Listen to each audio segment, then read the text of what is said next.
Hola, ¿qué tal? ¿Cómo están? Qué gusto estar con ustedes en este día, lunes 22 del mes de junio del año 2020.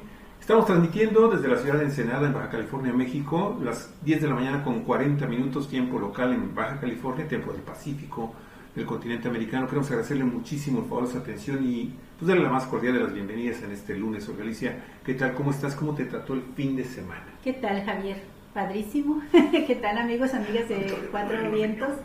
Haciendo trabajo de jardinería en la casa, consiguiendo estas lombrices maravillosas que se llaman californianas, así son conocidas en el mundo entero, aunque no son nada más de aquí de California, de Baja California. Se dan en muchas partes del mundo, pero qué animales tan extraordinarios. Un día vamos a platicar de las lombrices californianas y la aportación tan grande que hacen a nuestro planeta. Con las compostas. A nuestros jardines, las compostas. Sí. Uh-huh. Hay muchas personas aquí en Ensenada que les gusta hacer composta y que nos han estado dando algunos tips de cómo hacer nuestra composta para nuestro jardincito. Pero bueno, de momento les vamos a dar el resumen de la información del día de hoy, amigos y amigas. 12 notas, las 12 muy buenas, espero que les gusten. El ocaso de Sarah Winter, la musa de Bolsonaro. Esta es una historia, Olga, bien interesante de un personaje que no nos habíamos dado cuenta de él hasta ahora que la detuvieron allá en Brasil. Sí, presuntamente vinculada a golpes, ¿no? Al golpismo, a los golpes de Estado. Una luz brilla desde Oxford. Se calcula que en octubre de este año, ya muy próximo en llegar la fecha, podrían empezar a distribuir la vacuna contra el coronavirus. Y fíjese, esta pandemia pues está atemorizando realmente a medio mundo. Y bueno, los indígenas brasileños no están ajenos a este problema. ¿Qué cree usted? Gozados por el COVID, decidieron irse río Amazonas adentro, ¿sí? A la zona más remota de la selva. Así es. Y bueno, la pandemia sigue acelerándose. Sus efectos van a durar décadas. Ya lo pronostica así la Organización Mundial de la Salud. Así es, y que hace un llamado a decir, ¿saben qué? No nos ponemos de acuerdo porque nos falta un liderazgo a nivel mundial, que debería de haberlo tenido OMS. México, de luto permanente. Fíjese, más de 36,000 muertes de enero a mayo entre la violencia y el COVID-19 en este año. En línea o con citas. Así serán las demandas y juicios en la nueva normalidad.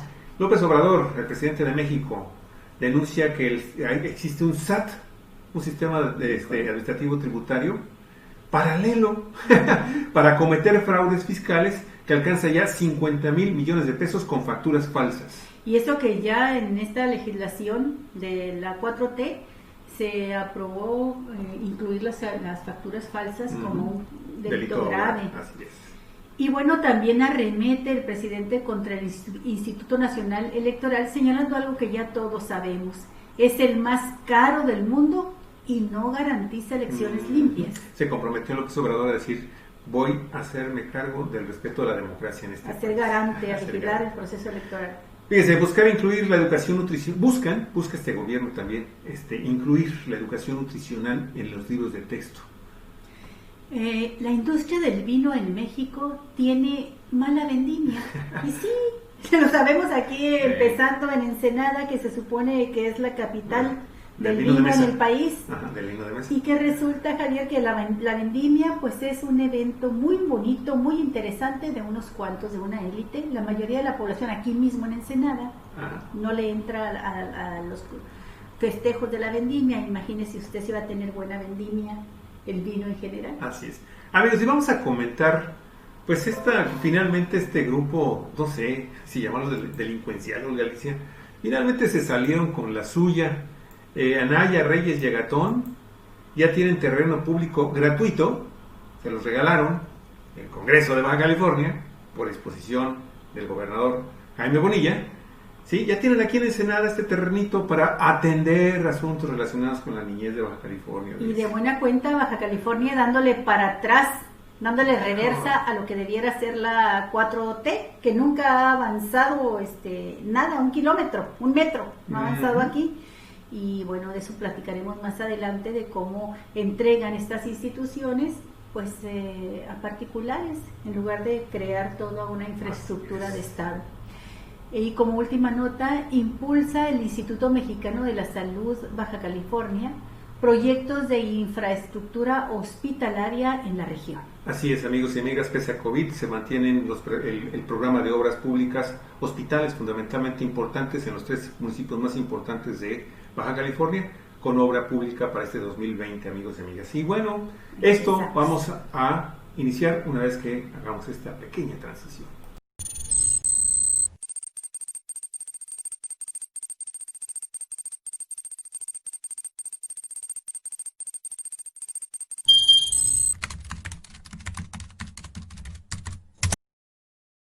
Adelante, Olga Alicia, vamos a hablar de esta señora Sarah Winter.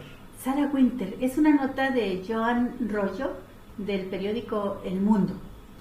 Sarah Winter, una especie de musa del bolsonarismo, fue detenida esta semana y así Brasil inaugura un nuevo capítulo en la escalada de tensión entre la justicia y el entorno del presidente. Esta mujer, que es una activista de 27 años, está en el punto de la mira, está así, en la mera mira, en el objetivo de una investigación sobre la organización de manifestaciones golpistas. Dice, la justicia la acusa de captar recursos para financiar esas protestas y de atentar contra la seguridad nacional. La joven, que en realidad se llama Sara Giromini, escogió su nombre artístico para hacer un homenaje a Sarah Winter, una inglesa que se convirtió en espía nazi e integró la Unión Británica fascista. Y que se ha convertido en un personaje, esta falsa Sarah Winter, que es la golpista, admiradora de la fascista.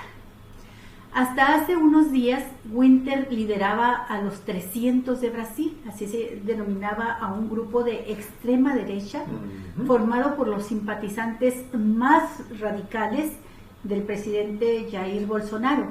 Desde hace semanas instalaron un campamento en Brasilia, defienden que el Tribunal Supremo y el Congreso Nacional no dejan gobernar al presidente, eso es lo que argumentan, pero sus métodos van un poco más allá de las pancartas. Y fíjese, en sus redes sociales, Winter define que los jueces del Supremo sean apartados por la ley o por las manos del pueblo, y apoya el exterminio de la izquierda, entre comillas. Reconoció que algunos miembros del campamento estaban armados por su propia seguridad y amenazó con convertir en un infierno la vida del juez del Supremo Alejandro de Moraes, que tiene entre manos los 2 casos que más preocupan al bolsonarismo: el que investiga la maquinaria de noticias falsas que el propio gobierno había montado para desgastar a sus adversarios políticos, y el que está relacionado con la organización de manifestaciones antidemocráticas y que podrían estar detrás de la organización de un golpe de Estado militar en Brasil.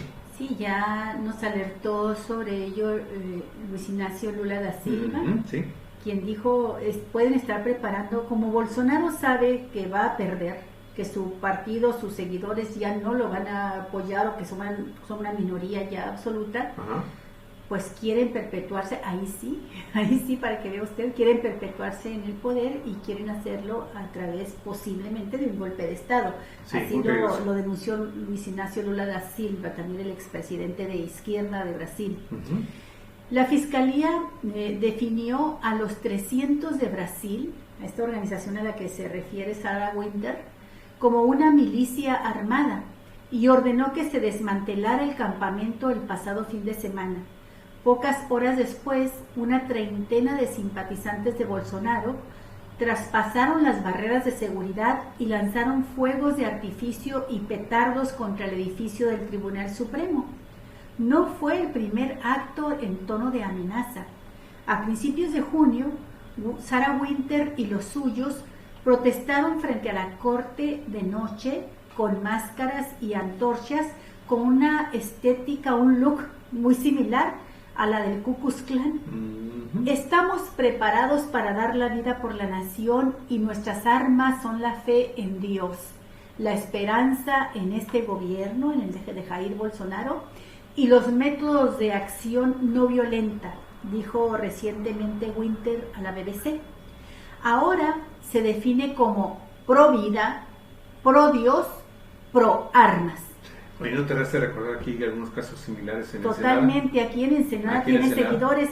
De hecho, Javier, te estaba esperando el momento de comentarlo. Hay seguidores de Sarah Winter en muchas regiones de Latinoamérica y en México también. Ensenada, Baja California no es la excepción. Y he visto a jóvenes orgullosas de definirse como ultraderechistas y simpatizantes del fascismo, difundir los videos de Sarah Winter, videos completos de Sarah Winter, los difunden en redes sociales. Bueno, así se define esta joven fascista: pro vida, pro Dios, pro armas. Pero la joven Winter no siempre fue así. De hecho, pasó por una transformación radical. Durante un tiempo formó parte del grupo feminista ucraniano Femen. No dudaba en escribirse Fora Bolsonaro, así ponía sus consignas, que quiere decir fuera Bolsonaro, y se los escribía en el pecho descubierto, y llegó a castrar a un muñeco del entonces diputado conocido por sus provocaciones machistas. Las actuales líderes del grupo aseguran que la expulsaron en el año 2012 por desaparecer tras recibir el dinero para una protesta que nunca realizó y por difundir mentiras sobre la organización. No está claro cómo se dio la mutación o si por aquel entonces ya escondía esa ideología ultraconservadora y se había infiltrado en el movimiento de las feministas. El caso es que ahora enarbola una bandera de ex feminista que le permite ganar dinero con conferencias. A estas me refiero, estas conferencias que propagan mucho aquí los grupos ultraderechistas a través de las redes sociales, y cobra bien esta muchacha Sarah Winter por esas conferencias, y hasta le valió un cargo de confianza en el Ministerio de la Mujer, la Familia y los Derechos Humanos de Bolsonaro, aunque apenas duró unos meses en ese cargo. La detención ahora de esta joven se produce en un momento de máxima tensión entre Bolsonaro y la Suprema Corte de Justicia. La Corte investiga no solo quién está detrás de las manifestaciones que piden una intervención militar y quién financia la gigantesca red de robots y producción de noticias falsas de la que el gobierno se habría beneficiado. Es que tienen una red, Javier, que están organizados por lo menos regionalmente, ¿no?, en el continente. También la Corte indaga en la supuesta interferencia del propio Bolsonaro en la independencia de la Policía Federal para intentar proteger a su familia de varios escándalos. El día después de la detención de Sarah Winter, hubo registros, varios empresarios y blogueros de los círculos de la ultraderecha, y la justicia autorizó el acceso a los datos bancarios de 11 diputados bolsonaristas, lo que hizo que el presidente no escondiera su nerviosismo. Están abusando, esto está claro, es hora de poner las cosas en su sitio, dijo un Jair Bolsonaro desesperado. Pues qué información, ¿no, Galicia? Este personaje para muchos en el continente estaba prácticamente desconocido. Sin embargo, han comenzado a radicalizar sus posiciones y eso los ha hecho visibles ya en la prensa a nivel internacional. Y nosotros somos de los primeros que estamos repitiendo esta información del periódico El Mundo, en donde se está definiendo perfectamente el perfil de un personaje que afortunadamente, Galicia, afortunadamente lo han acotado las autoridades judiciales en este momento en que todavía lo pueden hacer, porque usted recuerde, este tipo de grupos cuando se hacen del poder muy difícilmente lo dejan. Si para obtenerlo, amigos y amigas, utilizan todo tipo de artimañas ilegales, pues como sucedió en Bolivia, todo tipo de atentados a la democracia, a las libertades constitucionales, a los derechos humanos de los ciudadanos, para podernos finalmente dar el gobierno que queramos a través de los procesos electorales, pues imagínese usted ya en el poder. Entonces, lo cierto es que Bolsonaro en los últimos, prácticamente en todo este año, ha tenido una serie de reveses, Alicia, y ahora el problema gravísimo que tiene es el relacionado con estas dos acusaciones que comenzaron a movilizar a sus seguidores, ¿sí?, en intentos por buscar otras alternativas ilegales, ¿sí?, para finalmente quedarse en el poder. Un autogolpe. Muy, muy interesante esta nota, y bueno, no olvide el nombre de esta joven, ¿sí?, porque la verdad va a continuar dando mucha más información, y espere usted la reacción de sus seguidores en Brasil, que no son 2 o 3, ¿eh? Bueno, oye, vamos al mundo, ¿no? Sí. Con información internacional a los 4 vientos, entérese. ¿Qué pasa en el mundo?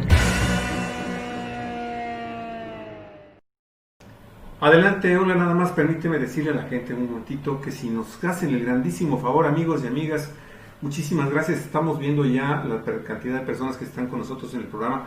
¿Qué tal? Muy Queremos buenos días. agradecerles mucho el que estén con nosotros y pedirles 2 favores. Si pueden, primero, denos like para fortalecer Comunidad 4 Vientos, nuestra plataforma 4V TV, pero también pues solicitarles que compartan el programa. Ayúdenos, por favor, a compartirlo para que entonces esto se haga más y más y más y más grande. Hola. Muy bien, pues ya empieza a brillar luces de esperanza. En este caso vamos a hablar de Oxford, que calcula que en octubre próximo, sí, ya que tanto falta, Javier, en octubre próximo podrían empezar a distribuir la vacuna contra el COVID-19, pero también así a pasos agigantados está avanzando la ciencia en China. Uh-huh. China está así como que entre Oxford y China puede darse este primer paso hacia la producción de vacunas, Javier. El fin de semana leí los avances que hay en China ya con experimentos. 1.500 personas, 1.800 personas, sí, sí. Y todos han resultado exitosos. Sí, en realidad la comunidad científica está haciendo la chamba de una manera increíble, como nunca, y en plazos récord están comenzando a hacer cosas tan importantes como iniciar ya pruebas en humanos, ¿sí?, de algunas vacunas que están en proceso de elaboración, ¿sí?, que han logrado superar los primeros protocolos internacionales para poder finalmente llegar a eso, a que se estén aplicando en seres humanos. Ahora esto, de Europa Press. Así es, el investigador Adrian Hill de la Universidad de Oxford en Reino Unido ha avanzado tanto que la vacuna, ya anunció, la vacuna contra la COVID-19 que está desarrollando el Instituto Jenner del Centro Británico, podría estar lista en octubre, en base precisamente a los adelantos que se están observando en los ensayos clínicos. Si todo va bien, dice Adrian Hill, tendremos los resultados de los ensayos clínicos entre agosto y septiembre, teniendo en cuenta que estamos fabricando en paralelo, simultáneamente, y que estaremos listos para entregar a partir de octubre si todo va bien. Ha comentado esto durante su participación en el ciclo de conferencias sobre la pandemia de COVID-19 organizada por la Sociedad Española de Reumatología. Así es, y esto ocurrió hoy en la mañana en Europa, amigos y amigas, en España específicamente, y Europa Press nos trae la información. Hill también ha adelantado algunos datos sobre la vacuna que está desarrollando. Se trata de una vacuna basada en virus vivos, en este caso, obviamente, el adenovirus, con una capacidad muy elevada de replicación, lo que facilita que su producción se haga prácticamente en serie, a gran escala, consiguiendo un gran número de dosis en menor tiempo y a un costo mucho más bajo. Esta vacuna ha demostrado muy buenos resultados en los ensayos con chimpancés y ya ha pasado a la siguiente fase de ensayos en humanos.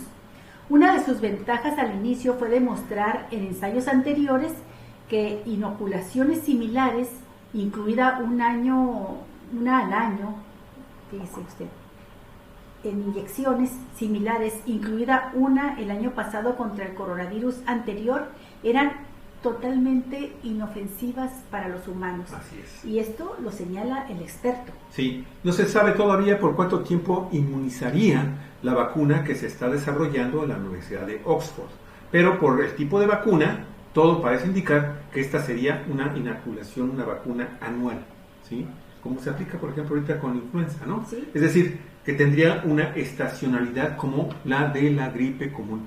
Olga, qué interesante. Fíjate que el penúltimo párrafo me hizo recordar un dato de cómo los seres humanos somos tremendos, y más los políticos. En cuanto se superó el primer tema de la gripa esta que estuvo antes de la H1N1, sí, la influenza, en cuanto se logró superar el grave problema, ya había una serie de pruebas exitosas, sí, que pudieron haber desencadenado en la elaboración muchísimo más rápido, muchísimo más fácil y muchísimo más barata de la vacuna para COVID-19.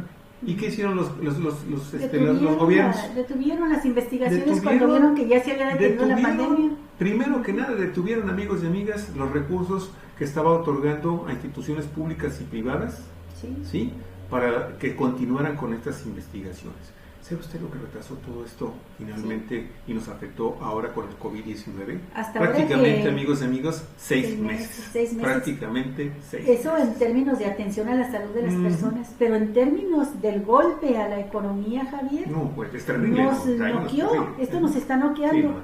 Sí, y bueno, es precisamente el daño a la economía, más que la salud a los seres humanos, lo que está motivando ahora a empresas privadas a invertir fuertemente en la investigación para sacar adelante la vacuna. Así es. Porque hasta que les pegan el bolsillo a los poderosos, hasta entonces, Javier. Como también es cierto, Olga Alicia, el que en este momento, por presiones de las grandes compañías transnacionales, las grandes compañías financieras y bancarias del mundo, finalmente también se están reabriendo las actividades en sitios como México, ¿sí?, en donde incluso gobernadores se reúnen precisamente para presionar al gobierno federal, ¿sí?, para que pueda entonces modificar los semáforos y entonces se puedan abrir negocios en donde hay una gran cantidad de personas que conviven en el entorno laboral y que, bueno, amigos y amigas, entonces por lo mismo, en momentos en que está muy elevada todavía la presencia de contagios y fallecimientos por COVID-19,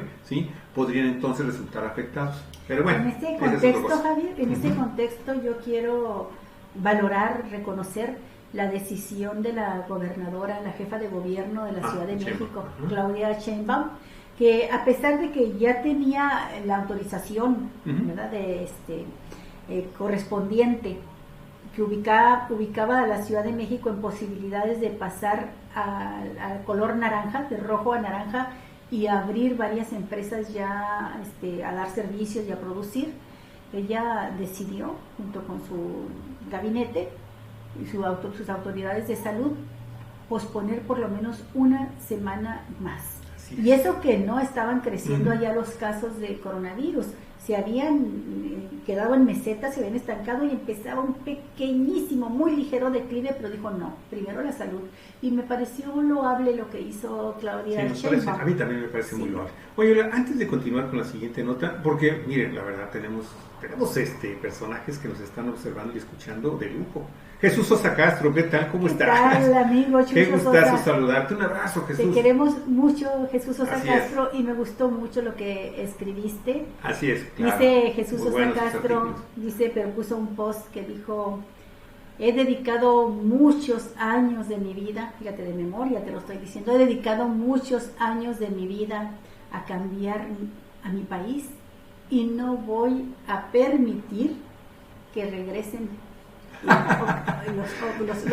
los mismos de siempre, no, que sigan los mismos de siempre. Así es. Y yo le agregué ahí con dedicatoria Baja California. Así es.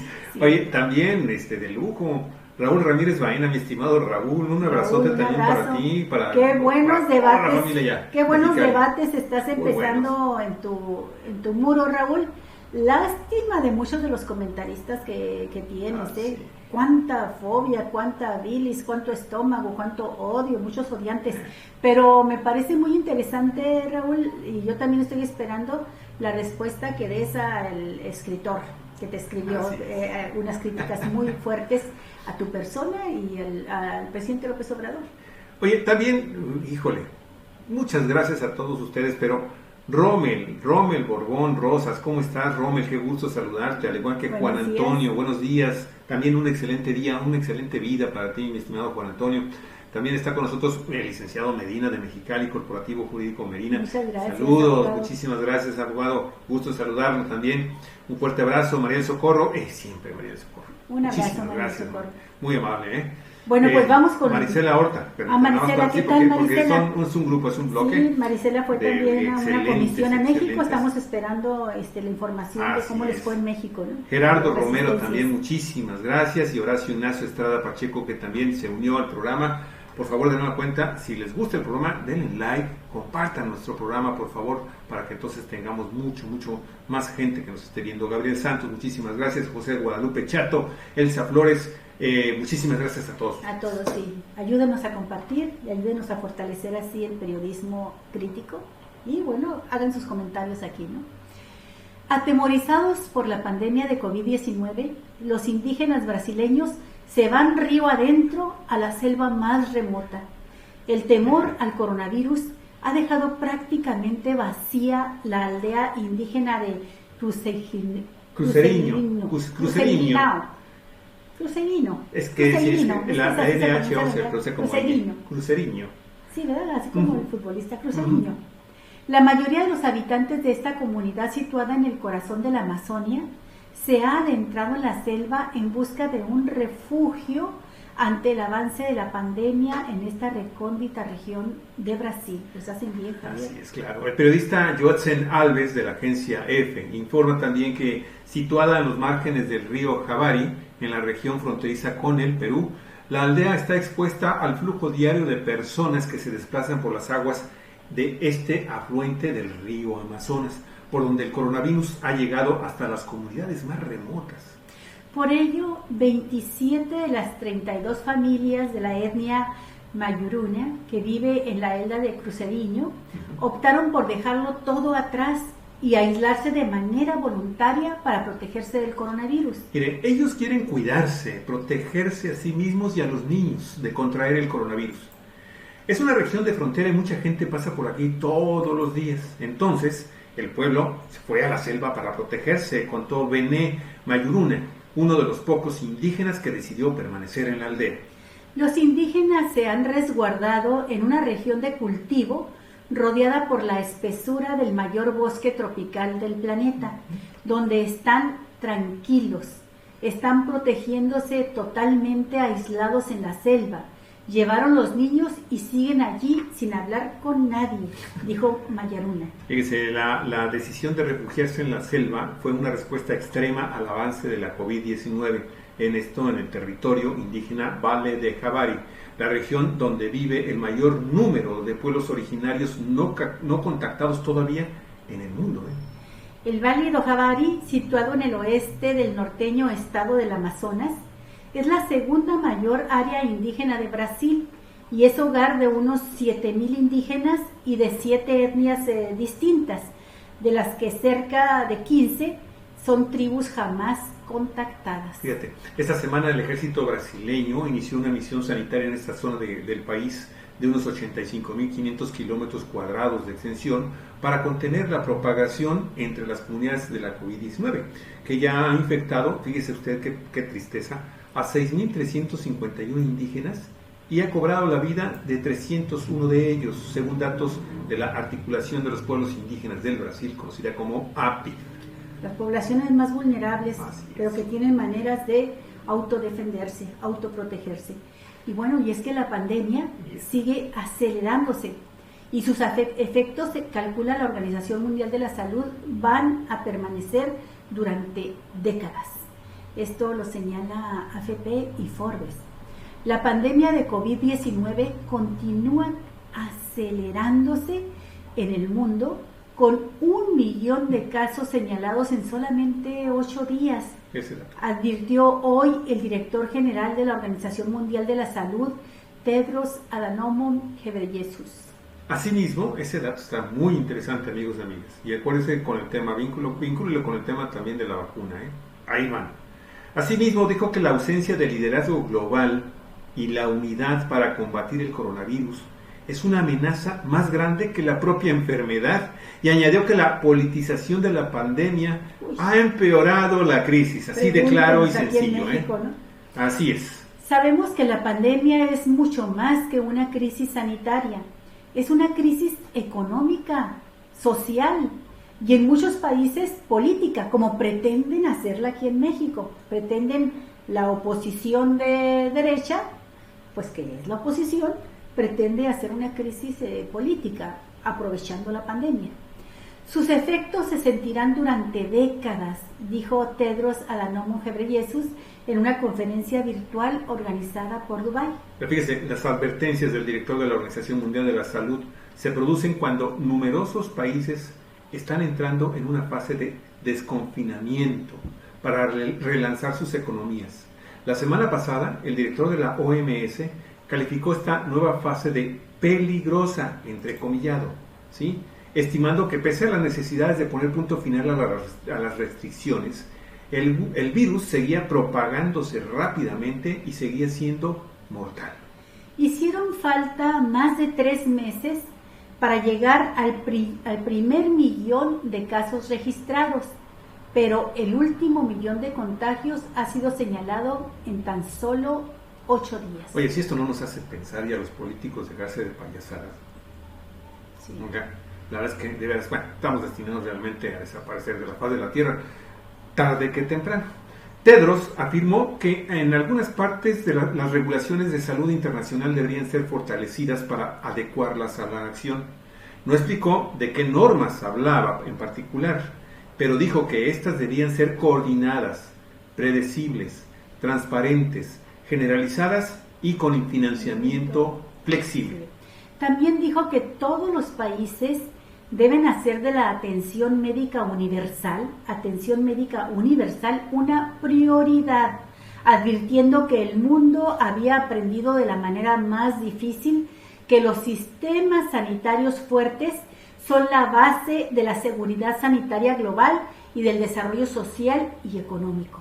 Fíjate, Javier, aún el sistema Sistema Nacional Médico en México, con todo lo golpeado, lo deteriorado, lo destruido que lo habían dejado 30 años de gobiernos neoliberales, aún así, como las plantas que tienen una raicita todavía viva, fue la estructura importantísima de la que se agarró el gobierno para hacer crecer todo lo que se necesitaba a nivel de hospitales, personal médico, y ha permitido controlar en mayor medida el avance de la pandemia, a diferencia de como ha sucedido en otros países donde los sistemas nacionales de seguridad pues prácticamente no existen, la medicina ha sido privatizada, y si no, pues pregúntate tú por qué pasó y está pasando en Estados Unidos lo que sucede con la pandemia, ¿no? Así es, el sistema de salud que se tiene. Así es, fíjate que esta situación, a mí me llama mucho la atención esta denuncia que está haciendo Tedros, en el sentido de que hace falta un liderazgo a nivel mundial que aglutine a todos los gobiernos, pero fundamentalmente a los ciudadanos del mundo, para que podamos finalmente obligar y hacer entender y hacer actuar a los gobernantes en el sentido de que se tiene que cuidar fundamentalmente, primero que nada, la salud de los ciudadanos del planeta y también el acceso a recursos que les permitan afrontar los gravísimos problemas económicos y financieros que se tienen en este momento, para poder finalmente determinar poco a poco el desconfinamiento y la recuperación económica de las naciones en el mundo. Y esto, Alicia, al menos el día de hoy, yo he tenido, no las incluí porque son notas muy interesantes y son muy extensas, las vamos a subir sin duda a cuatrovientos.net y posteriormente a nuestras redes, pero ¿sabes por dónde creo que podrían venir algunas definiciones de liderazgo importante entre ciertos sectores de la humanidad, entre los activistas del medio ambiente y a favor de los derechos humanos? Y estoy hablando fundamentalmente de jóvenes que incluso podrían incluir a algunos miembros de la realeza, como el hijo de Diana, la princesa Diana. Sí. Richard, creo que se llama su hijo, sí, que está impulsando en Inglaterra y prácticamente todo el continente europeo algunas medidas también para enfrentar desde un punto de vista natural, ¿sí?, los efectos en la economía del coronavirus. Pero también está esta muchacha Greta, la joven activista ambientalista. Perdón, una cosa así, perdón, ahorita se me olvidó el apellido. Pero esta joven que también se comienza a acercar a las personas de mayor edad.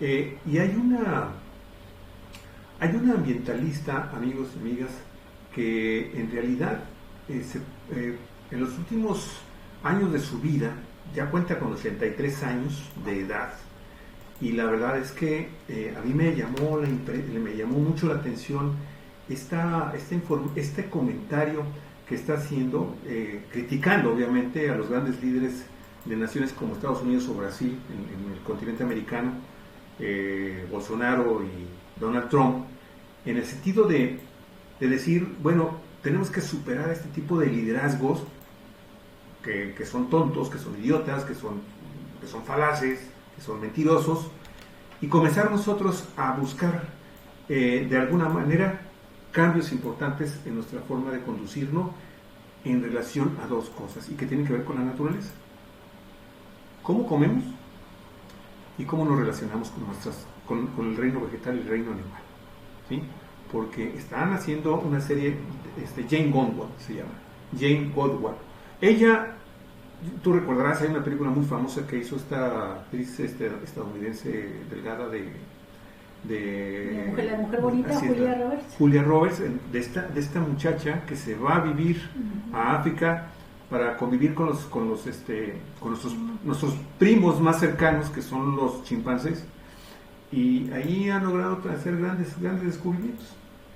Pero Jane Goodall está diciendo que la esperanza para que las cosas puedan cambiar, incluyendo la necesidad de cambiar el sistema en cómo estamos produciendo las cosas, en cómo estamos desarrollando nuestras culturas, nuestros canales de financiamiento, nuestro estilo de vida, ¿sí? Que es el neoliberalismo, tienen que comenzar a modificarse, que hay muchas jóvenes haciendo estas transformaciones, estos cambios, y citó precisamente al príncipe y a esta muchacha activista por los derechos, Greta, se me fue el nombre, perdónenme, pero y dice, ahí es donde podríamos estar finalmente enfocándonos en las baterías para conseguir esos liderazgos.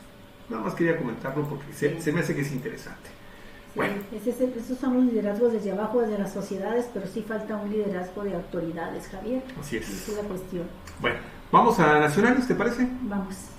Con información nacional a los cuatro vientos, entérese. ¿Qué pasa en el país? Listo, Alicia. Bueno, pues también un tema que no es nuevo para México, pero que sin duda pues en estos tiempos de pandemia pues se profundiza, Javier, se agudiza. Hay que ver que la pandemia ha golpeado muchísimo a las naciones, a los gobiernos, algunos los ha obligado a dar un viraje en lo que estaban teniendo como prioridades en sus planes de gobierno, y otros a profundizar, a ahondar más lo que habían iniciado. Este último sería el caso de México, pero no sale México del problema de la violencia, y al que se le suman ahora las muertes por la pandemia. Más de 36,000 muertos entre violencia y COVID-19, tan solo en lo que va del año hasta el mes de mayo, de enero a mayo. México vive de luto, convive con la muerte todos los días por COVID-19 o violencia. Los decesos no cesan en el país, pese a los esfuerzos gubernamentales que asegura emprender la actual administración. En lo que va del 2020 se han registrado más de 36,456 decesos, sumadas ambas causas. Mire, Alfonso Morales Jurado, del medio de comunicación Forbes, indica que, de acuerdo con las cifras oficiales de homicidios dolosos reportados por el Secretariado Ejecutivo del Sistema Nacional de Seguridad Pública, los actos de este tipo en territorio nacional suman, de enero a mayo de este año, 14,631. Marzo fue el mes con mayor incidencia de este delito, con 3,029. Por la pandemia de COVID-19, el gobierno que encabeza López Obrador ha difundido que las muertes por esta enfermedad suman ya 21,825. hasta el día de ayer. Esta cifra de fallecimientos aumentará ya que los funcionarios sanitarios federales sostienen que la pandemia de nuevo coronavirus será larga en México. En lo que trabajan las autoridades mediante las medidas de aislamiento y confinamiento social que han comenzado a relajarse en las últimas 2 semanas, es que el sistema hospitalario no quede saturado para poder atender a los enfermos. Y mire, la epidemia sigue, y en el momento en que la epidemia se mantenga a una velocidad de crecimiento que permita atender a las personas, se está cumpliendo el objetivo fundamental de las medidas de control y de mitigación. Esto lo resaltó ayer también en su conferencia de prensa vespertina el subsecretario de Salud, Hugo López-Gatell. Y bueno, la vida no se puede detener. Y tampoco se pueden detener las actividades en los tribunales, Javier. No. Las demandas, los juicios, los conflictos, las controversias. Y la semana pasada nos llegaba un comunicado aquí a Cuatro Vientos de manifestaciones que estaban haciendo ya una manifestación que se hizo por parte de integrantes de colegios y asociaciones de abogados, barras de abogados, pues pidiendo que se les permita ya trabajar y que los tribunales reabran ya, porque los casos no pueden permanecer estancados, ¿no? Hay muchos problemas de carácter judicial de los que depende pues mucho del futuro también de las personas que están involucradas en estos conflictos, en estos litigios. Bueno, Arturo Ángel, de Animal Político, nos comenta que para evitar aglomeraciones en los juzgados y disminuir el riesgo de contagios por COVID-19 en la llamada nueva normalidad, los poderes judiciales del país preparan medidas especiales que van desde brindar solo atenciones con cita previa y disminuir los aforos en edificios hasta implementar sistemas de demanda en línea. Pero aquí viene van a venir datos duros muy interesantes que nos van a hacer entender cómo reabrir este tipo de sistema judicial en el país. Amigos y amigas, también depende mucho de las enormes limitaciones que existen en este país para poder trabajar en línea. A ver, entre estas opciones hay realidades que contrastan.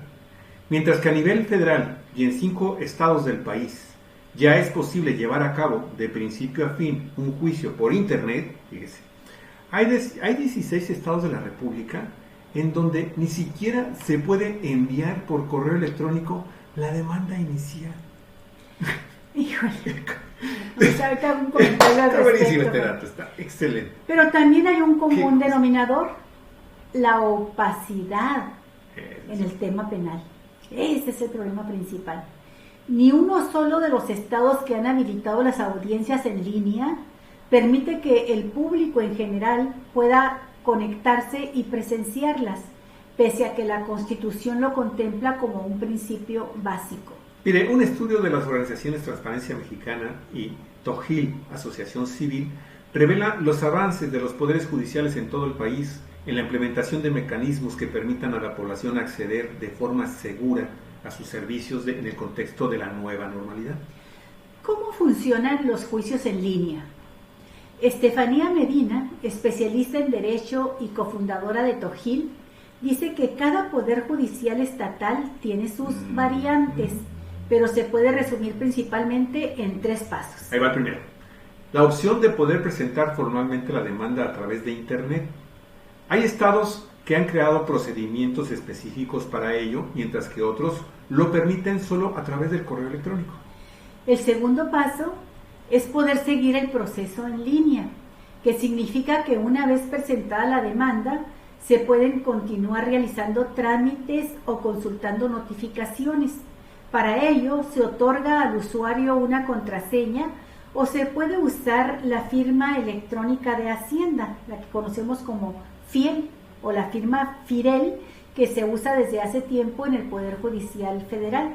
Pero todo esto que están diciendo aquí es así como hablar en chino para muchas personas. Así es, y yo te voy a hacer un comentario. Mira, y el tercer paso es que se habilite además la posibilidad de poder realizar las audiencias en línea con el juez y las partes involucradas. Ello a través de videoconferencias para las cuales también se otorgan contraseñas a los usuarios. El estudio revela que hay 5 estados donde el proceso de justicia civil, familiar y mercantil se han digitalizado por completo y ya es posible presentar una demanda, darle seguimiento y realizar las audiencias de juicio en Internet. Se trata de Nuevo León, Estado de México, Puebla, y Coahuila y Tamaulipas. A ello se suma el Poder Judicial Federal, donde además se pueden promover de esta forma los juicios de amparo. Pero hay otro lado, por otro lado, hay otras entidades, 3 de ellas, y ahí le va: Veracruz, Baja California y Guerrero, donde es posible presentar la demanda y darle seguimiento posterior a través de Internet, pero sin que sea posible realizar las audiencias en línea. Todavía no se pueden hacer las audiencias.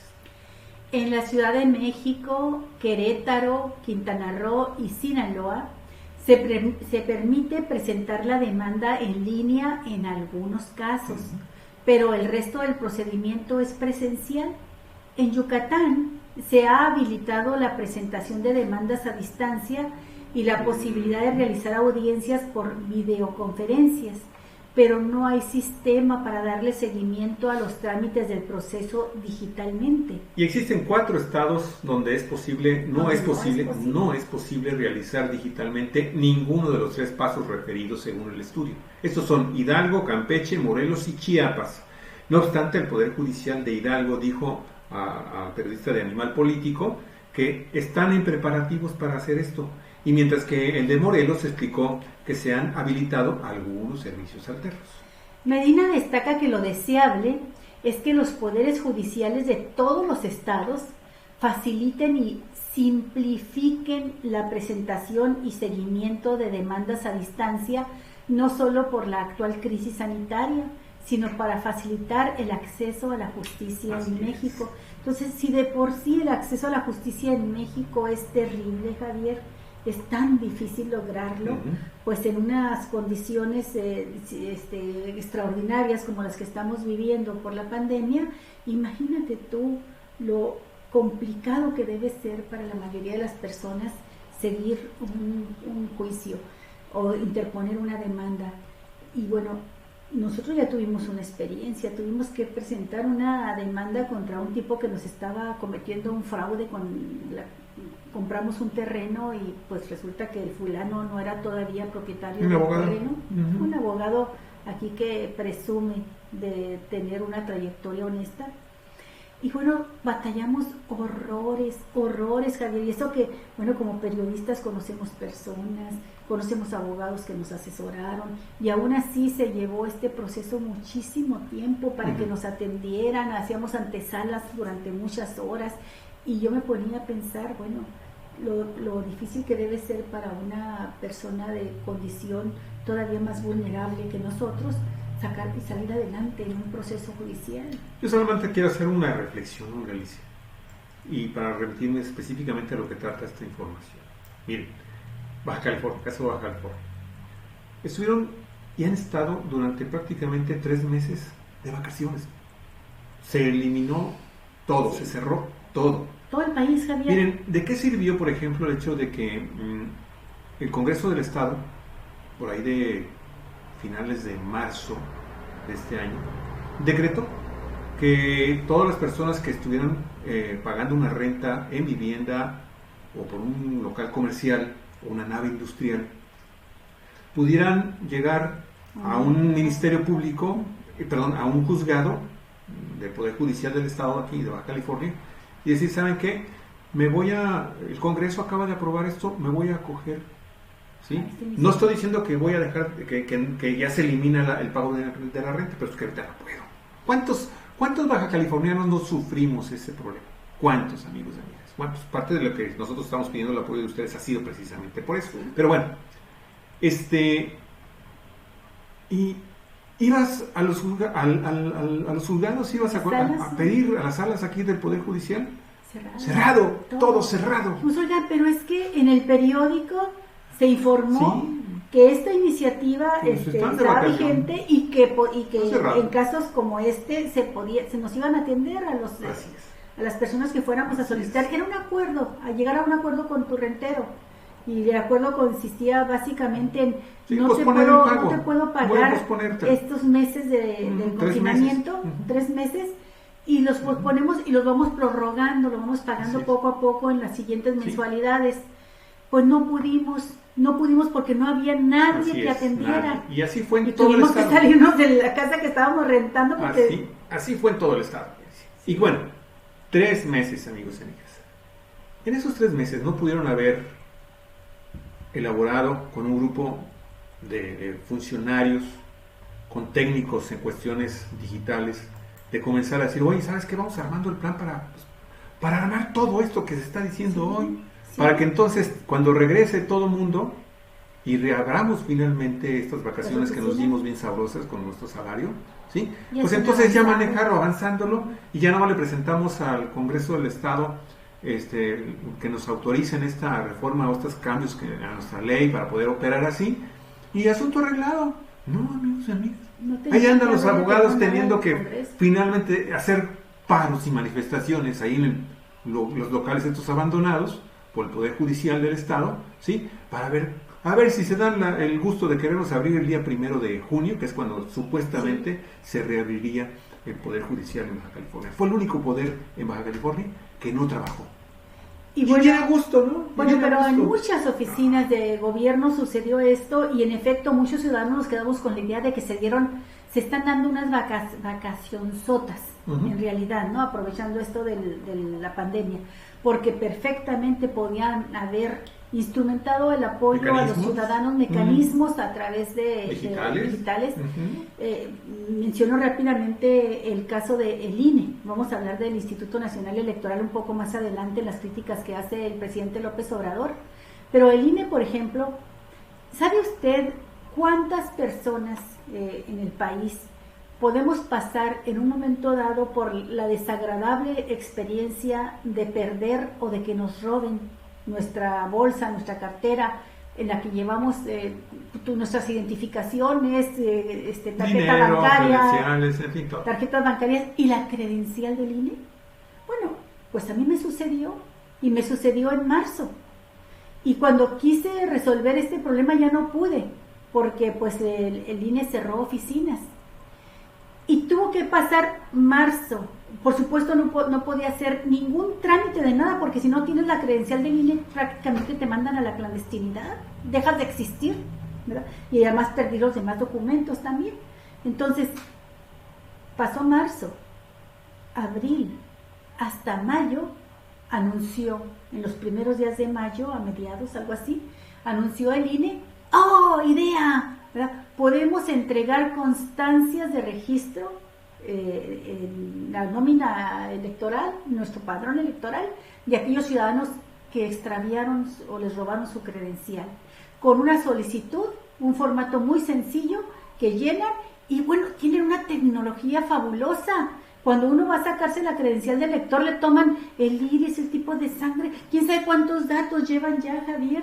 Entonces, la credencial de elector, toda esa información la tiene el INE digitalizada de cada uno de nosotros, sabe cuál está vigente, cuál no, y muy fácilmente puede expedir una constancia con sellos, con códigos, donde se certifica que efectivamente tú eres tú, el que estás registrado. Bueno, pues dieron a conocer hasta mayo ese servicio, y pregúnteme a mí cuántos días tuve que estar mandando por correo electrónico y llamando a un teléfono 01800 que nunca funcionaba. Fueron días, y cada día eran varias veces, dale, hasta que al fin, como si hubiera sido un milagro, como si el cielo se abriera de pronto y se apareciera Dios, me contestaron una llamada. Y contestan la llamada, y claro, me mandan a otra y a otra, pero finalmente resolvieron. Pero fíjese usted, resuelven apenas el jueves pasado, después de que se perdió la credencial en marzo, abril, mayo, junio. Mientras tanto, los problemas a los que nos someten a los ciudadanos. Sí, estas pobrezas, sí, estas historias de terror de la burocracia, amigos y amigas. Este elefante Esta reumático. situación que a diario vivimos los mexicanos, habla día López con Obrador. día, hora con hora, en toda la República Mexicana, ¿sí? Lo podemos estar replicando Telnor, por ejemplo, ha sido uno de los claros ejemplos de seguro se ha tenido algún problema en estos días con Telnor, pero bueno, así está viviendo la burocracia y de nueva cuenta, insisto, Burocracia lo ha comentado ya privada varias veces, pero rapidísimo. privado es privado. Mientras este Sí, gobierno privado. federal, amigos y amigas, no determine, vamos a empezar a corregir los gravísimos problemas que tienen los ciudadanos comunes y corrientes, ¿sí? Con la burocracia, en los niveles medios hacia abajo, olvídese, este país no va a avanzar absolutamente para nada. Y eso de que la corrupción está radicada, pues eso es una fantasía, que a lo mejor está corregida allá arriba, pero pues a los ciudadanos no nos llega la iluminación, amigos y amigas. El Universal. Mire, el presidente Andrés Manuel López Obrador denunció este lunes 22 de junio que esta semana dará a conocer un gran fraude cometido en contra del erario por 50,000 millones de pesos durante casi 10 años a través de la emisión de facturas falsas. Andrés Manuel López Obrador está jugando como... Ahí les voy adelantando, pero ¿sabes una cosa? Ha dado golpes muy fuertes. Sí, muy fuerte. Sí. Pero por otro lado también está de alguna forma preparando a los que estuvieron haciendo este tipo de cosas, pues a prepararse judicialmente. Pero no tiene vuelta de hoja, Javier. Ojalá, o pagan sí, o pagan. Sí, esperemos que o sí. pagan o pagan, porque todo depende ya de la decisión del presidente de la República, que la hizo pública, Sí. de que no iba a Sí. negociar, que iban a tener que pagar, Ujú. y no hay manera de que... No, de claro, los jueces. no, yo estoy de acuerdo. Eso Es más, está nadie bien. se ha ido a juicio. Eso está bien, Han terminado sí, está negociando. bien, está muy bien, perfecto, está bien. ¿Sí? Pero, a ver, si yo soy un evasor y si yo estoy teniendo facturas falsas, y sé que lo hice, y el presidente tiene ya 2 semanas, porque desde la semana pasada estaba anunciando esto, diciendo, voy a ir tras ellos. Oye, si yo tengo papeles que me involucren, los quemo. Sí, pero también si tienes deuda que registrada en el SAT, Sí, la sí, pagas. está bien, sí, Sí, estoy de bueno. acuerdo, sí. Así El asunto es que lo que 8,000, pudo haber 9,000 sorprendido y lo que pudo haber provocado que menos se me fueran a lo mejor es muy tonto. y menos corto el juicio, bueno, en fin. El caso A es ver, que no vamos se a esperar están que yendo a eso- juicio. Ah. El presidente Andrés Manuel López Obrador denunció este lunes 22 de junio que esta semana dará a conocer un gran fraude cometido en contra del erario por 50,000 millones de pesos durante casi 10 años a través de la emisión de facturas falsas. Y desde hace 10 años empezaron a operar empresas para falsificar facturas, para expedir facturas apócrifas y mediante el lavado de recursos que terminaban los contribuyentes por no pagar completos así sus impuestos, dijo el mandatario nacional durante su conferencia de prensa el día de hoy.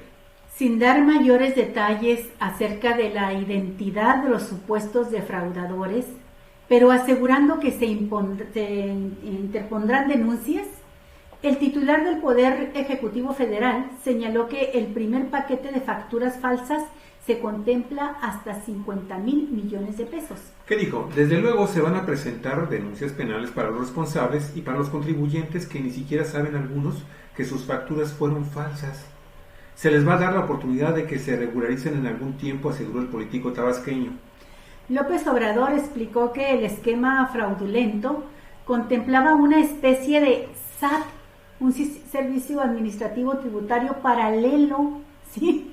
Porque así como hablan de la economía informal, así se creó este sistema fiscal informal, en donde estos despachos ofrecían servicios a pequeñas, medianas y grandes empresas, también a ciudadanos que tenían que pagar impuestos y que así de esta manera cometieron fraude.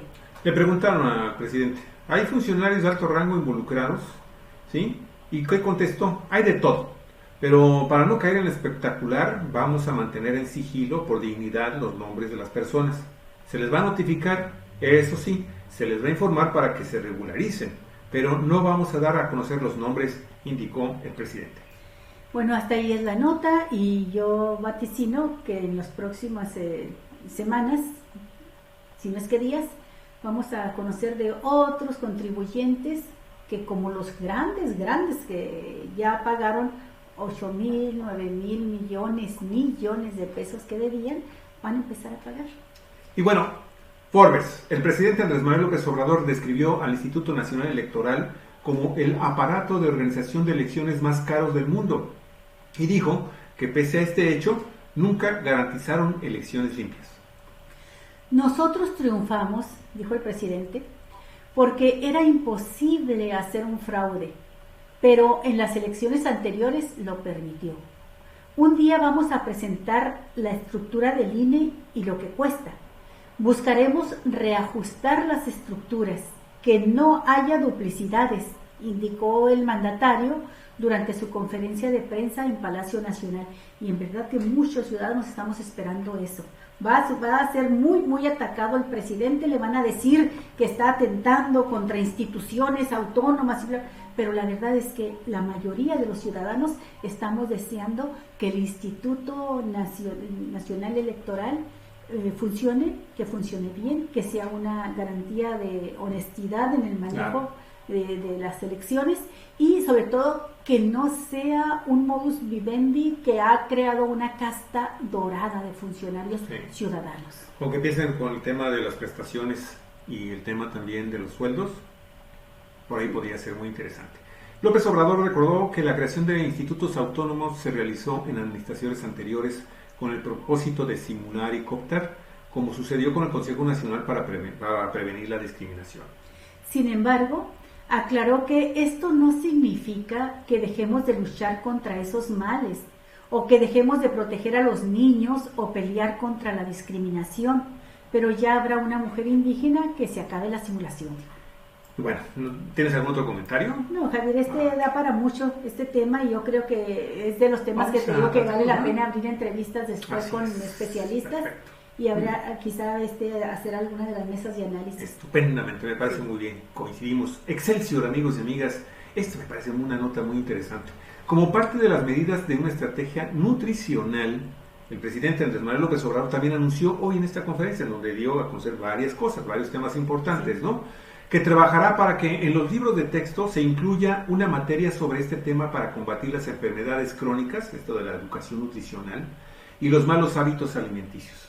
En conferencia de prensa en Palacio Nacional, Obrador destacó que en julio se presentará este plan, el cual será difundido en medios de información, así como en redes sociales, y que entre sus lemas está: la transformación empieza con lo que llevas a tu mesa. Así es, y lo que llevas a la escuela, en el caso de los niños, ¿no? Sí. Explicó que la intención de incluir este tema en la educación básica es mejorar la nutrición de los mexicanos y así hacer frente a la mala alimentación causada por la comida chatarra y la falta del ejercicio, que usted sabe perfectamente bien las gravísimas consecuencias que ha provocado en todo el planeta, pero en nuestro país, con el tema de la obesidad y el sobrepeso, ¿no? Por eso aquí el promedio de muertes, Javier, es más bajo en edad que el internacional. Así es. Dicen que le pegaba más a las personas mayores de 60 años, aquí les está pegando desde los 40 la muerte por COVID. ¿Por qué? Porque es mucha población de 40 cuarentones tienen problemas de diabetes y de sobrepeso. Y alta tensión provocada por altos consumos de porquería y media. Bueno, el presidente llamó a eliminar el consumo de productos chatarra y a ejercitarse en esta nueva realidad tras la pandemia por el COVID-19, para así no dar lugar a enfermedades crónicas que tanto afectan, mismas que intensifican los problemas causados en este momento por el COVID-19. ¿Coincide contigo, Javier? Y bueno, me parece excelente. Estoy viendo en redes sociales que por enésima vez nos convocan, alguien nos está convocando a que nos hagamos el propósito de ir quitándonos un vicio, ¿verdad? El vicio terrible de consumir refrescos, principalmente los refrescos de cola, la Coca-Cola, y decir, órale, un reto, 30 días sin consumir un refresco de Coca-Cola. Hay algunas personas que dicen, yo ya lo logré, ya me siento muy bien, bla, bla, y otros decimos, yo quiero entrar en ese reto, ¿no? Vamos a dejar de consumir Coca-Cola. Así es, amigos, amigas, hay que continuar con la información. Mire, esta nota que nos abre también ya la entrada para las notas del terruño. Nayeli Mesa Orozco de Reporte Índigo, un reportaje muy interesante. Los productores de vino están pasando por un mal trago. A pesar de que la industria de México es nueva, el producto que se vende lleva siglos de existir y su gran variedad ha ocasionado que más personas en el país lo estén tomando de manera frecuente. Bueno, es una alternativa frente a la Coca-Cola también. Sí, claro. Y más saludable, ¿eh? Sí, muchísimo más saludable. Luego tomado, que es caro.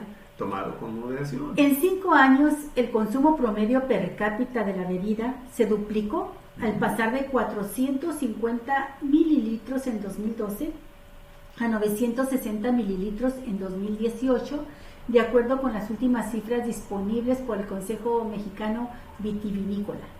De manera anual, la cadena de valor produce alrededor de 2.4 millones de cajas de vino, que solo alcanza para satisfacer al 30% de la demanda interna, debido a que los mexicanos consumen en promedio 9 millones de cajas. El gran confinamiento presionará mucho más a una industria que se enfrenta a un mercado competido por otras bebidas que tienen un gran arraigo entre los consumidores, como es la cerveza, el tequila y el mezcal. Y aun cuando el brandy también se consume muy fuerte, y el ron aquí en México. Y aun cuando el panorama luce desafiante, Paz Austin, que es la directora ejecutiva de esta Comisión Mexicana del Vino, asegura que los productores tomaron medidas a tiempo para apuntalar a la industria por el canal de las ventas en línea, con un objetivo de no quedarse rezagados. México cuenta con 14 importantes regiones vitivinícolas, con una extensión total superior a las 30,000 hectáreas, donde se cosechan uvas que se agrupan en 5 vocaciones destinadas a diversos usos. Una de ellas es la que se utiliza para jugos y zumos de bebidas, que se concentran en los estados de Aguascalientes y Zacatecas, en un territorio de 4,000 hectáreas. Otra es el de la uva de mesa, que 80% de su producción está a cargo de los productores de Sonora, la uva de mesa, y el 90% de lo que se cosecha se exporta principalmente a Estados Unidos y a algunos mercados europeos y asiáticos, según datos de la Comisión. La reina de todas es la que se destina para la elaboración de todas las uvas, la que se destina para la elaboración de la bebida alcohólica. Alrededor del 70% de los vinos en el país se hacen con 10 variedades de mayor consumo. Y no lo menciona la nota, pero esta zona es la del Valle de Guadalupe y los valles del sur de aquí de la ciudad de Ensenada. Algunas de ellas son Cabernet Sauvignon, que concentra el 20% de la producción, el Merlot, el 8%, Syrah y el Nebbiolo 5%, y el Tempranillo el 4%. Tempranillo. Todas son bien ricas. A mí me gusta más el Nebbiolo. Los últimos datos disponibles por Euromonitor revelan que la industria emplea a más de 7,000 personas de manera directa e indirecta. No obstante, la Comisión Mexicana Vitivinícola estima que el cultivo de la vid para vino, junto con la uva de mesa, dan apoyo a más de 500,000 jornaleros agrícolas en todo el país. Oye, es una cantidad muy grande, Javier, 500,000 de trabajadores jornaleros trabajan en esto de la uva, en la cosecha de uva. En este momento la industria está más fuerte que nunca, porque no nos estamos viendo como competencia, sino que estamos trabajando juntos para posicionar el vino mexicano como una industria que ve por México y que México ve por ellos. Así es. Y bueno, hay que anunciar que aquí en Baja California, donde ya ha sido muy popular a nivel nacional e internacional las fiestas de la vendimia, que son en el mes de agosto, ¿sí? Pues hay una gran incertidumbre, porque casi es seguro que no se van a realizar las actividades. Bueno, la situación con la forma como se está desarrollando la pandemia, específicamente en Baja California y en el resto del país y el mundo, pues parece ser que están casi al 100% delimitando la no realización de todas las actividades artísticas, gastronómicas, en fin, toda la cultura que tiene que ver con la vendimia. Parece ser que va a quedar todavía para mejores épocas. Así que prepararse Baja California, porque parece ser que no hay vendimia este año en Ensenada. Bueno, pues dicen que hay gatos que siempre caen parados, Javier. Ajá. Y bien parados y bien posicionados. Y bueno, de acuerdo de este dicho, por lo que nota que bien. Con noticias locales y regionales a los 4 vientos, entérese. ¿Qué pasa en el terruño? Oye, Olga, pero más que gatos, en realidad son monos dominantes, son estos, ¿cómo se llaman? Son changos alfa. Bueno. Changos y changas alfa. 6 meses tardaron para salirse con la suya. Finalmente, el pasado 17 de junio, por disposición del gobernador Jaime Bonilla Valdés y el aval de los diputados de Morena y sus aliados, Alberto Anaya, líder nacional del Partido del Trabajo, y Armando Reyes Ledesma, junto con Claudia Agatón Muñiz, dueños del mismo partido en Baja California, se hicieron de un terreno público para entrar al negocio de la atención a infantes. Y lo hicieron en grande. Primero lograron que Bonilla volviera a firmar el acuerdo a favor de la enajenación del dominio público del gobierno estatal a título gratuito del terreno de 8.864 metros cuadrados de superficie que se asienta en la colonia de Piedras Negras, aquí en la ciudad y puerto de Ensenada. 8.864 metros cuadrados regaladitos.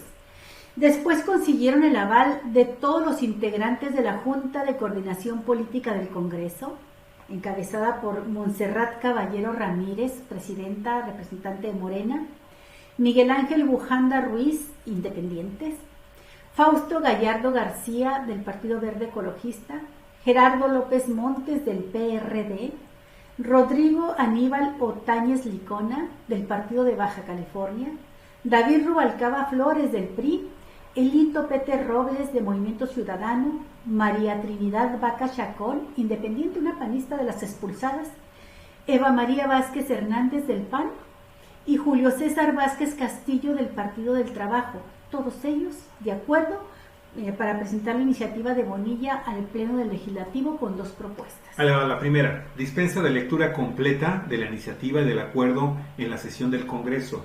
Y dos, su dispensa de trámite para análisis en comisiones del documento e irse así directo a la votación en el Pleno. O sea, que ni se informe, ni se discuta, ni se analice, ni nadie dé a conocer su opinión, nada más levanten el dedo, ¿eh? Así es. Y como diga el gobernador. Y sí, lo levantaron, con excepción de alguna. Ahorita vamos a decir quién. Finalmente alcanzaron que 21 de los 22 votos disponibles en la sesión virtual del Congreso que se realizó el pasado miércoles en Mexicali fueran a favor de este regalo de terreno de casi 9,000 metros cuadrados a los petistas Armando Reyes y Claudia Gatón. Y Anaya, a nivel nacional, que es el que también está tramitando esto. Algo muy diferente a lo que había sucedido la noche del 31 de diciembre de 2019, cuando 14 de esos mismos diputados que ahora disciplinadamente votaron a favor, en diciembre no votaron por entregar ese terreno a Claudia Gatón, al PT. Les negaron el sufragio y esto propició cuando por primera vez se trató el asunto en el recinto parlamentario. Mire, el único voto discordante fue de la legisladora morenista Rosina del Villar Casas. Mis respetos, es la única que ya lleva dos a seguiditas. su favor. Mira, sí. Quien hace apenas una semana encabezó la rebelión en un sector del Congreso morenista contra Jaime Bonilla y su desasiada reforma constitucional que buscó infructuosamente reducir a 3 años el mandato del próximo gobernador. Rosina del Villar se abstuvo, no llegó hasta votar en contra, se abstuvo de votar porque dijo: no cuento con los elementos jurídicos para tomar una decisión. Era su obligación contar con esos elementos, porque tuvo por lo menos, ¿qué será?, medio año para informarse y poder votar. Sí, lo que pasa es que estaba diciendo que pues, le entregaron muy de golpe. Sí, pero desde junio cuando votó en contra, porque en junio votó en contra, entonces si no tiene los elementos jurídicos, ¿cómo es que votó en contra 6 meses atrás, Javier? Totalmente de acuerdo contigo.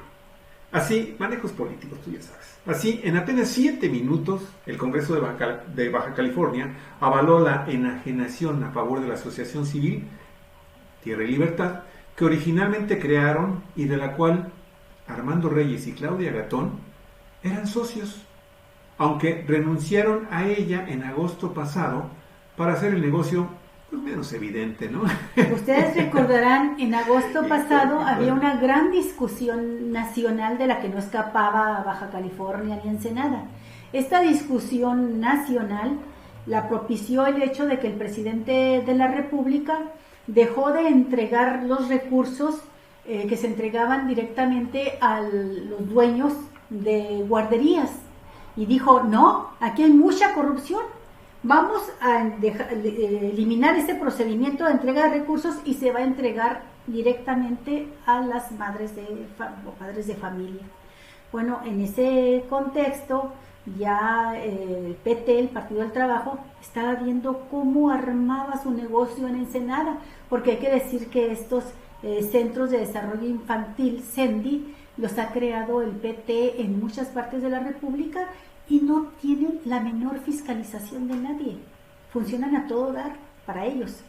Y entonces, bueno, aquí querían crear su CENDI y no pudieron no quisieron aparecer abiertamente como los meros, los únicos, los verdaderos miembros de la Asociación Civil Tierra y Libertad. Armando Reyes y Claudia Gatón quitaron su nombre de esa asociación. Sí, y luego aparece Claudia Gatón nada más en su carácter de diputada, no sé, de principal interesada, solicitando la donación en el Congreso, solicitándole al gobernador que les fueran donada ese terreno de casi 9,000 metros cuadrados para crear un CENDI en Ensenada. Pues total, Galicia, tienen 2 años para empezar a construir y operar este centro de desarrollo infantil, el CENDI, que es lo que van supuestamente a operar ahí. Y obviamente esto va a entrar en vigor una vez que se publique este acuerdo y esta iniciativa de Jaime Bonilla en el periódico oficial del Estado.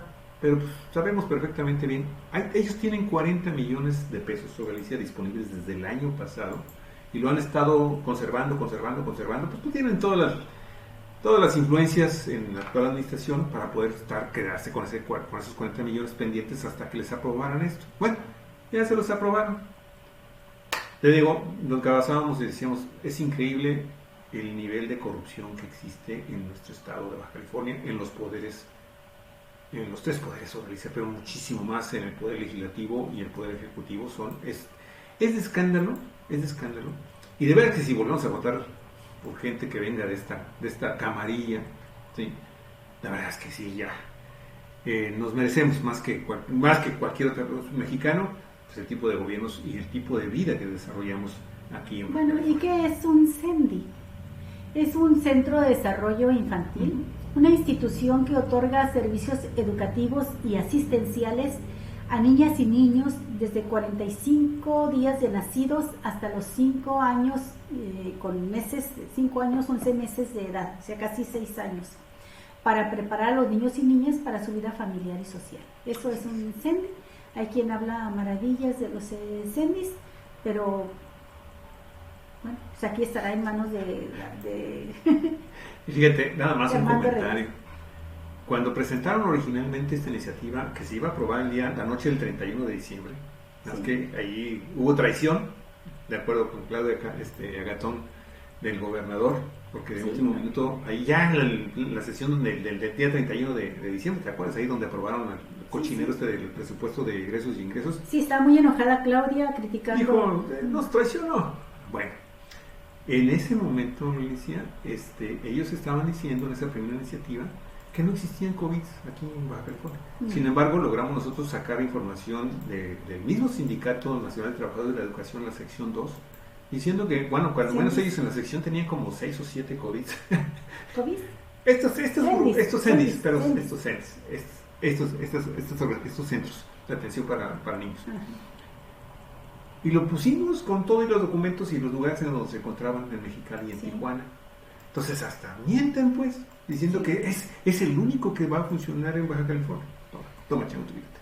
Bueno, rápidamente, Alicia, si quieres, resumo 2 noticias. Amigos y amigas, el Seguro Social acaba de anunciar hoy en la mañana que continúan los programas de obras. Miren, ahí va, en Baja California.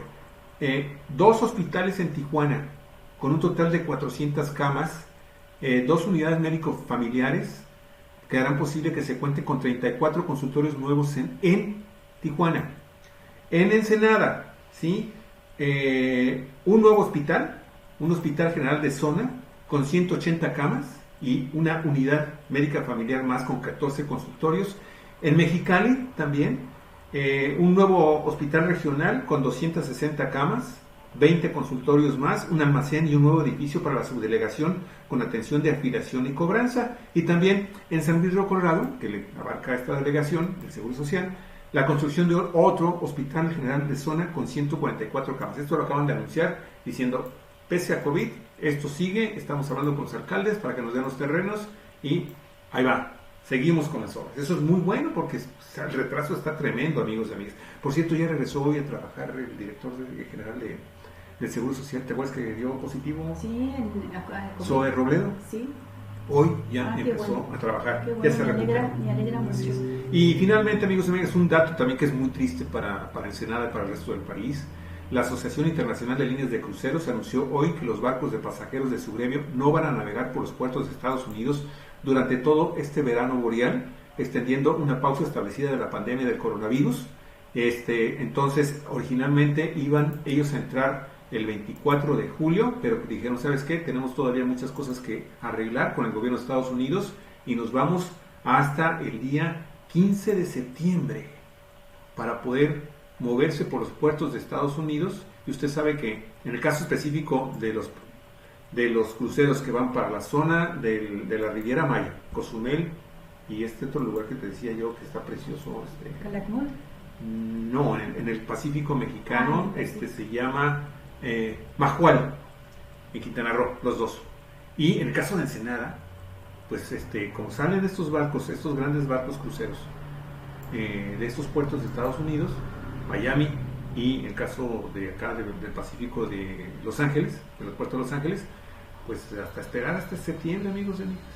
Este es un anuncio importante porque muchos restaurantes, muchos servidores de servicios turísticos en las ciudades principales, Puerto Vallarta, por ejemplo, Cabo San Lucas, que son los otros dos puertos mexicanos que reciben una gran cantidad de cruceros, amigos y amigas, pues ya estaban diciendo, vamos a esperar ya ahora en junio, el 24 de junio, dentro de 2 días ya se reabren las actividades de los cruceros. Todavía no, hasta el 15 de septiembre. Ese es el último dato que se publica el día de hoy por parte de esta asociación. Bueno, pues una noticia difícil para Ensenada. Sí. ¿Algo más? Nada más de desearles que tengan muy buena tarde, buen provecho, ya es hora de preparar la comidita, ¿verdad? Así es. Sí. Y que tengan un muy bonito inicio de semana. ¿Sí? No dejen de vernos mañana. Cuatro Vientos, amigos y amigas, muchísimas gracias a todos ustedes por haber estado con nosotros, muy amables. Aquí se quedan sus comentarios, Raúl. Los opositores al presidente y a su plan de gobierno, ante su incapacidad de debatir este plan y las ideas, tomaron de rehén a su hijo menor, posicionado en el derecho a la no discriminación. Sí. Rosito, muchas gracias. Ojalá y podamos hacer una mesa de análisis. Me gustaría mucho si acepta Álvaro de la Chica y tú, Raúl, que platiquemos sobre esto que sucedió con la salida de la directora de CONAPRED. Así es. ¿Sí? Y Rosito nos recuerda no olvidar que el asesino de mi padre Norberto Eaton Aguilar sigue libre a pesar de tener girada una orden de aprehensión por asesinato, robo con violencia, robo a casa habitación y robo de 2 vehículos. Sí, Rosarito, Pues sí. Lo sabemos y bueno, pues ni modo, hay que seguir peleando con eso. Así es la justicia en México, desgraciadamente, los asesinos libres y las víctimas suplicando justicia. Así es. Bueno, muchas gracias, amigos, y nos estamos viendo y escuchando el día de mañana. Que pasen muy buena tarde, muy buen día, y recuerden que la vida es breve, así que hasta mañana.